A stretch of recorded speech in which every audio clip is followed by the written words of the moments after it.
I've been the man behind some of the biggest podcasts in the world: Mike Tyson, Brendan Schaub, Steven Crowder, Mark Sanchez, and a ton of other popular shows. I've seen what actually makes a podcast grow, and most importantly, why the other 99% of them actually fail. In this video, I'm gonna walk you through what it really takes to launch a podcast in 2026, the equipment that you need, how to record the right way, how to clip and market your content so that people actually see it, and most importantly for you, how your podcast can generate real revenue. I'm not giving you theory here. This is what I've done for years at the highest level for some of the top creators. And now that I run an agency, I'm doing the exact same thing with my current clients. Everything I'll go over in this video took me years to learn. So if you give me the next 30 minutes, I promise you I'll either take your podcast to the next level, or if you're just looking to start a podcast, by the end of this video, you'll have everything you need. I only ask you for one thing. If I provide you with value in this video, just make sure to hit the like and subscribe button. It really helps with the algorithm. Without further ado, let's get right into the video. All right, I am super excited for this video. We're gonna be breaking down how to launch a top 1% podcast.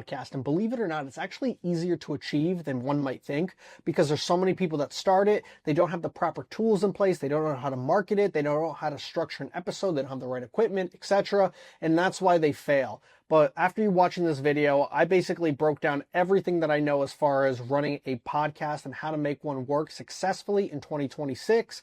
And I'm going to be breaking it down in this video. So after this video, you will be able to successfully go out, launch your podcast, know how one works, and most importantly, how to market it and gain attention. So without further ado, let's get right into it, all right? And I feel like the marketplace right now, by the way, is just completely open for it, because before there was a big podcast bubble where people were coming out of podcasts left and right. They had one, and then they just all fell off. And so now, you know, the avenue is wide open for you to use your podcast to not only grow your brand, but also promote your business and make money. And that's exactly what we're going to dive into in this video. So how to launch a top 1% podcast. First and foremost, let's go over equipment. This is going to be a generic overview as far as what you need equipment wise. All right. So you need a microphone. You need this Focusrite Scarlett here. That's going to help you have crisp audio and essentially is going to connect with your microphone.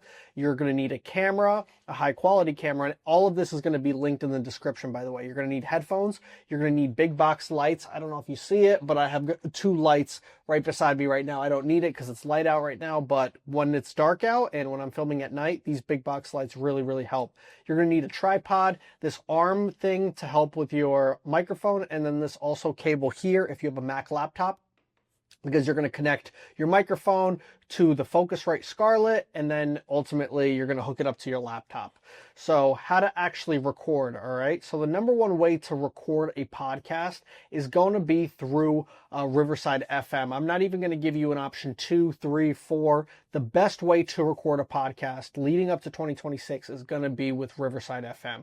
We use this at Freighter Media for all of our clients, and the great thing about this is that you can have remote guests, and that's by far the best part, is because, you know, before you would have to have everybody in studio, but now you can have your dope setup, you know, your microphone, everything that you need, and then you could have the other guest, let's say you have a co-host, or let's say you're bringing in other people as guests. You can have anybody from anywhere in the world. You just send them a link, and they're basically are able to join your podcast at 4K or 1080p, and their audio is going to be super crisp. So it's an awesome way to film. And Riverside FM, I believe I was paying around $30 for it a month, so it's really not that bad. Let's dive into the audio hosting platforms. All right, so we've got Podbean, we've got Spotify for podcasters, and we've got Buzzsprout. I really personally like Podbean because it makes it easy to distribute across all other audio channels. For example, like Google Play, like Apple Podcast, as well as Spotify. Spotify for podcasters is something we also used and we've continued to use for some of our shows at Freighter Media because it's 100% free. We mainly use it for Spotify only. And that's just because we noticed that that's where like 99% of our viewers come from for some of our shows, is mainly on Spotify. But if you're looking to spend more money and you really want to take things seriously, you know, Podbean is a really great choice. I haven't used Buzzsprout personally. However, I included this just as another option for you guys to check out. As far as episode structure, so this is really interesting. A lot of shows are drastically different from each other, right? Like, I've run a lot of combat sports shows. I also have done Mike Tyson's Hot Boxing podcast, Brendan Schaub's Below the Belt show, Steven Crowder's Louder with Crowder. So there's a lot of drastically different shows, and each one of them varies significantly, right? However, I came up with an episode structure that you can incorporate into your own podcast if you're just starting out, right? And you don't have that structure locked in yet. So first and foremost, you want to start off with a strong hook. This can be a bold statement, a hot take, a story, a big reveal, a deep question. First thing comes to mind is like, if you have an interesting character on the show, let's say Theo Von has like Dr. Jordan Peterson on the show. What he could start out with in terms of a deep question, or the main topic that they'll be talking about is like, does socialism work in the United States? Here we've got Dr. Jordan Peterson here, and we're going to be diving into this topic. So this deep question at least gives the audience something to think about, and it could be polarizing, so they could either love it or hate it, but at least they've got that going in their mind, and then that's the topic that you're going to be diving into. Secondly, you want to have a relevant guest. So if you have like a content podcast, let's say, and you are bringing on different content creators, you don't want to have like, let's say, just small business owners that are mom and pops, right? Or that own mom and pop shops. You want to have people that are relevant to your particular industry, or, if you have more of like a generic podcast like Joe Rogan, where he's got different types of people from all different walks of life, he still doesn't usually have people that are like super low level. They'll have people that are either very, very noteworthy and somebody that, people that are notable, or he's got somebody that's like in the middle, right? But he doesn't usually just take strangers off the street. And so, really consider some of the guests that you have. And honestly, a big thing that we focus on at Freighter Media is making sure that each person that we bring on has a big following, has a good personal brand behind them, has traction on social, because ultimately we want to get eyeballs, we want to get views. It really depends what your podcast is for, but having relevant guests and interesting conversations that are clip worthy, because at the end of the day, all of this is to garner clips. So we'll dive into the marketing later, but yeah, relevant guests are really important. This is also extremely important, is to have 3 to 5 clear talking points. This could be a story, a lesson, a problem, a framework, a personal experience, a debate topic. If you're bringing somebody on the show and you run a content podcast, let's say you've got a really hot take or debate topic that you disagree with the guest on, have that in your back pocket so you don't go on rambling, and you want to make sure that ultimately the episode feels valuable. You don't want it to just feel like you're just continuously going on and on and on and on, and people are like, all right, what is the point? You want to actually ultimately trim that when you're editing, but we'll talk about that after. But yeah, have 3 to 5 clear talking points in your back pocket, again, so you're not rambling, and that you can always tie it back to either why the guest is there or the main topic at hand, as to the main topic that you guys are discussing. As far as next steps, so this is basically ensuring that you are training your audience to come back. So this is something like, next week we're breaking down X, Y, Z, or this topic. If you like this, you'll love this episode. You can have that as like an end card. Thanks so much for watching this podcast. If you like this episode, then you would love this episode that we filmed, 2 weeks ago. Next episode, we'll dive deeper into this. So basically, again, you're training your audience to come back. You want them to continuously keep showing up. And if you know anything about podcasting or YouTube long form videos, there's very, very few people that will stay till the end. So if you've got people, let's say in an hour episode, that are actually staying through till that hour, it's going to be a very small percentage. The odds of them actually returning after you give your next steps are actually going to be quite high, because they've already made it through that entire hour episode. So most people would already fall off by, let's say, the 20 to 25 minute mark. That usually is a really good indicator. Like if people are staying 20 minutes in your podcast, that's pretty solid. This might seem like, well, why do I need to know about editing? But the truth is, it's actually really important, because you want your podcast to have a certain feel to it. You don't want it to be completely overproduced. You don't want it to have, crazy animations and stuff like that. This is supposed to be like a raw and authentic conversation. This is supposed to have people get to know you on a deeper level, which is why your editor should basically be working his magic in terms of doing very light editing, taking out filler words and tangents. Let's say your guest went on a tangent that really made no ultimate sense, right? You don't want to censor them, but if it didn't contribute anything to the podcast, you want to be able to, you want them to clip that stuff out.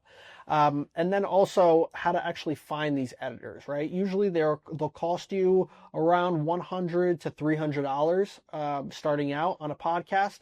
If you find them on Fiverr, on Upwork, on LinkedIn, there's plenty of people that reach out to me on LinkedIn that are looking for editor roles. But yeah, essentially, you want to work with somebody long term. You'll let them know, hey, we're going to be doing weekly episodes, and I want you to kind of get this feel. I want you to be our editor, as long as they do a good job. But yeah, so basically they need to be trimming out filler words, tangents, and doing very, very light edits to the actual podcast. As far as marketing your podcast, this is really interesting. I love this portion. This is what people pay Freighter Media the big bucks for. And I want you to understand that when it comes to marketing your podcast, the biggest thing that you need to realize is that YouTube is the king. Like, YouTube is the king of all platforms. That is where all sponsorship money goes, or sponsors look to see if they want to sponsor you. And basically, people are going to judge you and find you there. So if your show is good, chances are it's taking off on YouTube. If people aren't watching, chances are your YouTube isn't great. So that's the big takeaway here. But you're going to use your YouTube you're going to take the same file on YouTube and you're going to push it to Spotify, Apple Music, and you could also upload videos to Spotify. But your clips will ultimately be on TikTok, on Facebook, on Instagram. And the idea behind the clips is that, yes, these clips can be a standalone by themselves. They're great. They should provide enough context where people can share them and learn something, or, be interested in it. However, their job at the end of the day, a small percentage of the people that watch those clips should be funneling back to the full episode. That is the goal of the clips, of the stuff that you post. Is, yes, they can be a standalone. Yes, they can promote you in short form content and short form little bites. But the goal is ultimately for people to watch these clips and say, you know what, these clips are so interesting, I want to go watch the full thing. And so they all funnel back to the YouTube. As far as thumbnails, so thumbnails are this cover here on YouTube, right? So this is something I learned through Steven Crowder when I was managing his show, and he's got the #1 conservative comedy show on the planet, and he was very, very big into thumbnailing and titling, and I can honestly make a whole entire YouTube video about this, but I'm going to condense this now because I think this is very, very important for at least you to have some sort of idea and game plan as to how you should title and thumbnail. So the first thing that you need is a hero-villain dynamic. So if you take a look at the Patrick Bet-David thumbnail here with Anthony Weiner, you have the hero, you have the villain. The reason why Patrick is the hero is because he's the host of the show, right? And he's more famous than Anthony Weiner is. And it really, the hero and villain could be a little bit subjective, but that's usually a good way to look at it. The hero is usually the host of the show. The curiosity gap. So here we've got heated debate over California school indoctrination. The viewer's eyes, it's like, okay, it's a heated debate. I got to check this out. I'm curious to see what they say. That is the curiosity gap. As far as optimizing for mobile, this means that as long as you have things, as long as you have all elements in the thumbnail nice and big, that means it's going to be optimized for mobile. Give people a sense of what they're going to see. No stock images from Google. Facial reactions should coincide with title and have relevant imagery. So here you've got, again, it's a heated debate, and you can see they're both serious. They're not yelling at each other, but they both have a very serious look on their face.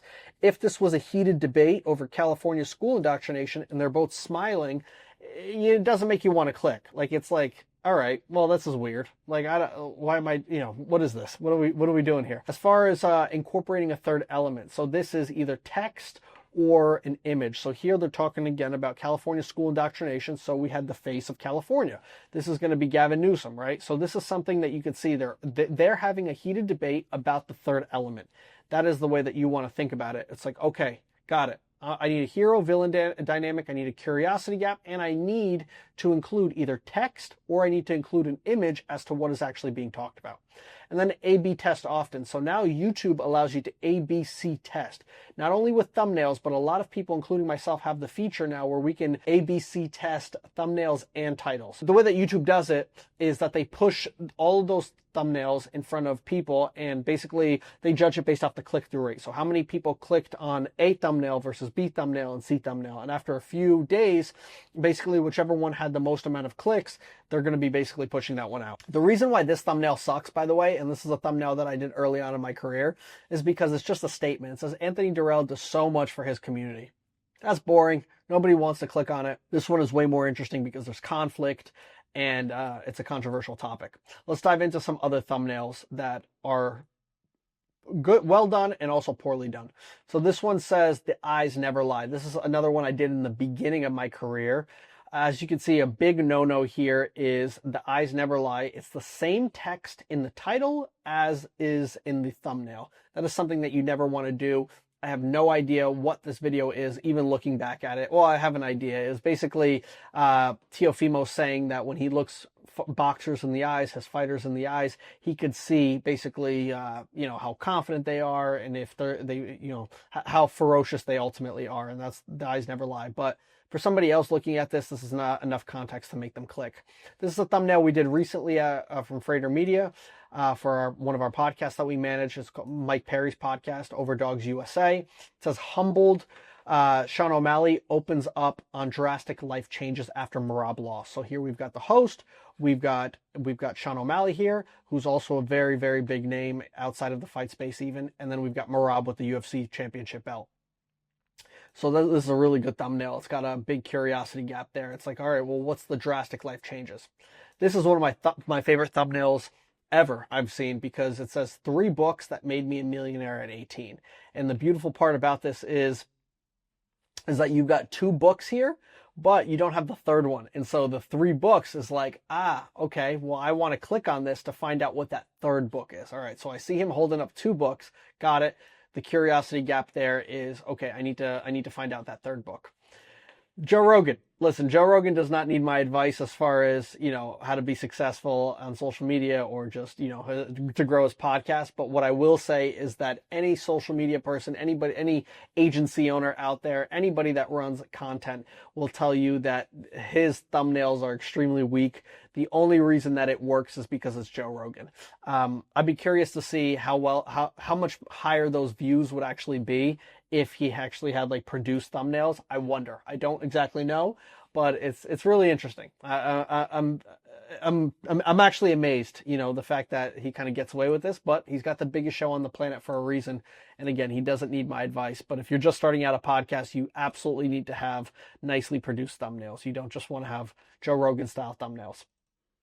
All right, as far as titling best practices. So let's get right into it. So we want to be clear and descriptive, include relevant keywords, SEO. SEO just basically means search worthy, or things that people would be including if they're going to be searching stuff up. But it's basically just relevant keywords. Keep it concise, 60 to 70 characters. So don't make it too long, because YouTube cuts it off after a certain number, and like people won't be able to see it. Unless they like go on the web and actually or they go on YouTube on their desktop and then have to click on the video. Use Google Trends, pique curiosity, avoid clickbait, and front load with the most interesting portion. So here we've got 2 thumbnails. We've got Ben Shapiro's thumbnail, the truth behind the debt ceiling agreement. So this is SEO friendly, SEO rich, I should say, because there's a lot of people at one point in time searching up the debt ceiling agreement. And so it's like if somebody's typing in the debt ceiling agreement, this title is going to pop up because it's SEO rich. And then also you've got a hero villain, where you've got Ben Shapiro as the hero, you've got AOC as the villain, especially to a conservative audience. They're going to look at her as the villain. So this thumbnail and title is just an awesome combination, because the big curiosity here is the truth. So it's like, what's the actual truth? You like clicking on this, you're going to learn something. One of the worst thumbnails and titles that I've ever seen is this podcast here, Last Stand. I used to work on this, but this is not one of my thumbnails that I've done or titles. So it says one thing about Robert, and then it says why Helenius. So Deontay Wilder is going to be fighting this guy, and I guess it says like why Helenius, like why he chose to fight him. There's just not enough context there. I'm honestly even surprised it got 1,100 views. But this is a very bad thumbnail, very bad title. It just does not give any context, really. Let's get into some other ones that are really good and ones that aren't so great. So the laziest way to make money with AI. This isn't a podcast thumbnail, or title, but this is a very, very good title and thumbnail, because this is like the laziest way to make money with AI. And then you see here, it's like 2,500 for the day. So it's consistent with the title. The thumbnail is consistent with the title, and it also attracts a very specific audience, that like the laziest way. So basically it's going to appeal to people that want to get rich quick. Right, and that's one of the easiest ways to grow, is to appeal to people's to really appeal to people's desires. A man's desire to get rich quick, their lust, whatever it is. But this guy right here knows exactly psychologically what he's doing with these thumbnails and titles. This is going to appeal to a certain demographic, and I mean, this guy's one of the biggest creators when it comes to marketing. A thumbnail here entitled "That Absolutely Sucks" is this one here. It says "Boxing and Mental Health with Tyson Fury." The reason why it sucks is because they're both smiling here. They're not even facing each other. And then you've got a stock image in the middle. Boxing and Mental Health, as far as the title, it could be way better. Like, it's just not very strong. And yeah, they could have taken a quote. There's just a million things that you could have done with this. One of them being just changing the thumbnail to make it more serious, more intense. This is a thumbnail entitled that we did pretty recently. This, again, from Mike Perry's podcast. Moneyberg fires back after being exposed for fake black belts. So Moneyberg is somebody that's super controversial in the MMA space because people don't believe that he legitimately got a black belt. And so we played off of that. We had him on the show and we played off of that, including having like a very serious kind of face when it comes to like when it comes to their thumbnails, because we wanted to not keep it super friendly. We want people to click on it, and this episode performed exceptionally well. And then we also included full interview here. So yeah, that episode really performed well for us. And then we also had the black belt over here. Race is made up and it's time to move on. This is one of the worst thumbnails and titles I've ever seen. I get what they're trying to say here, right? They're trying to say basically like race is made up, everybody's created equal, and it just doesn't do a good job. Like, there's so many ways that you can take a controversial topic and make it interesting for people to click on. Thumbnail's weak. They're smiling. They're happy. It doesn't do a good job. So yeah. Okay, as far as clipping, for those that don't know, is very different than social media itself or marketing your podcast yourself, okay? So clipping is essentially 1,000 social media managers doing the work for you. If you've ever seen Aiden Ross's videos or you've seen Rampage Jackson's videos where they're distributed all over social media and you're like, how the hell is this guy having so many fucking clips out there? It's because they are using clipping. They're using other people to post their content. And the way that it works is they use this website called WAP, or maybe they have an internal team of, let's say, 1,000 people, right? And these 1,000 people are responsible for going into their live streams, their podcasts, and taking the best moments and putting it out there. And the way that these people get paid is they get paid based off of a CPM, a cost per thousand. Cost per thousand, it's like, all right, well, if this episode or this clip, gets, I don't know, 1 million views, you basically pay them either $1, $2, or $3 for every 1,000 views. So these guys get incentivized based on performance. So if it's 1 million views and you pay them $3, they get $3,000. It works well for the creator that's pushing it, and it also works well for the person that's clipping it because they want to make money and you want the views. So it's an interesting way to kind of go about it. And the way that you incentivize these people is by having a higher CPM. So if you're new and somebody that, is just looking to build his brand, you can have a $3 CPM. And that way more people are incentivized to do the clipping for you because they know that they're going to get paid more. But if you're somebody like Aiden Ross or somebody like Rampage, who's super, super famous, you could have a $1 CPM or 75 cents CPM. And there's just more clips for people to ultimately rip of you. And so, yeah, so that's kind of the way it works. But you can go to this website here, wap.com, just type in clipping, and then you can open up a page here and have people do clipping for you. All right, let's get into how to actually make money from your podcast. So there's really 3 big ways. So you got sponsorships, you've got and brand deals, they kind of go hand in hand. You've got YouTube AdSense, and then you've got your own service/product. My favorite way to monetize is your own service and your own product. The way that I look at your YouTube is basically like, think of it as like you've got a TV show, right? And then in between, in that TV show, you've got commercials. So maybe you've got 1 commercial or 2 commercials, depending on how long the video is. And in that commercial is basically you pitching your own product. For me, it would be Freighter Media, our content agency, for anybody looking to build their personal brand, or even coaches that are looking to acquire more clients. That's something that, we would pitch in our YouTube videos. YouTube AdSense always pays, but unless you're demonetized, but it'll pay you based on how advertiser friendly your content is. So if you talk about politics and you have very controversial stuff on your show, like a Fresh and Fit, YouTube AdSense is not going to pay you that much. Like, you can't rely on that money. But if you're like somebody that runs a financial podcast, then you could absolutely rely on YouTube AdSense for a portion of your money. And the amount that's going to pay you is going to be very, very nice, because there's going to be a lot of brands looking to market to that audience that you have. And then also the other way is sponsorships and brand deals. This is tricky because you can make a lot of money through sponsorships and brand deals. However, you have to rely on this to come in every single month. And what happens if it doesn't come in every single month? Well, then you're going to be like, all right, well, I'm not getting paid this month. I can't pay my bills. I can't cover the basic costs I need each month for the podcast. It's not a good way. So the best way, I mean, it's a good way it's a good way when it works. It's not a good way to rely just completely long term on it. All right. Thank you so much for watching. My final thoughts here on is don't judge your podcast until you have like 12 weeks of consistency. Focus on improving episode by episode.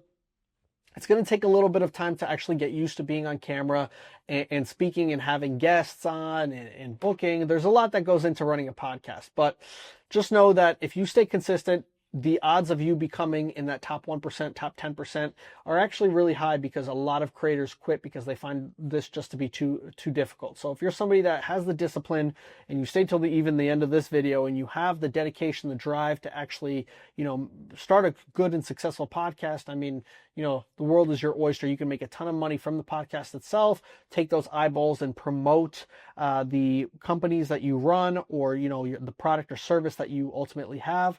All of these ways you could build an awesome brand and make a ton of money in 2026. If you guys are interested in launching a podcast and you want the help of an agency like mine, Freighter Media, we'll click the link below, book a call with me, and I'd love to chat with you.